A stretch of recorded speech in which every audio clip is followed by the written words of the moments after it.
Representation of women in the Indian Parliament is growing from about 4.5% in 1951 to the highest ever in 2019, that's just about 15%.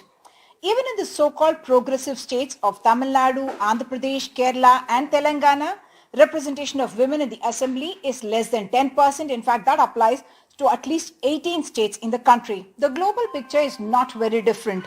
It was only on this International Women's Day on March 8 that it was announced that every country in the earth now has a woman representative in parliament. What it means is that every elected parliament across the globe had a woman representative for the first time. This is what the Global Union of Parliaments has said.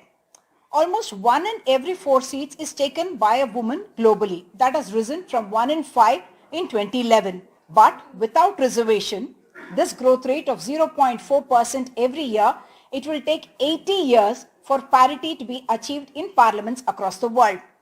Interestingly, the first country to have a majority female representation in parliament was Rwanda, and it still has the top place with 60% of its parliamentarians being women. And there are only 6 countries across the world that have parity, at least 50% women in parliament, and those are Cuba, Mexico, Nicaragua, Rwanda, UAE and New Zealand. UAE, you may be surprised by that. Yes, UAE did not have any women in its Federal National Council before 2006, but it achieved gender parity in 2019 with a presidential decree.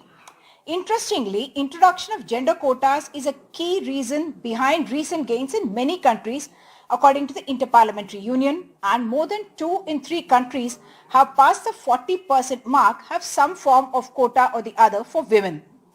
Even in the women heads of state, women heads of government, women heads of state globally only about 11%, women heads of government 9%. India has been one of those countries where we have had both women heads of state as well as women heads of government, and we hope that with the new Women's Reservation Bill, we will be heading towards parity in all the elected bodies in the country.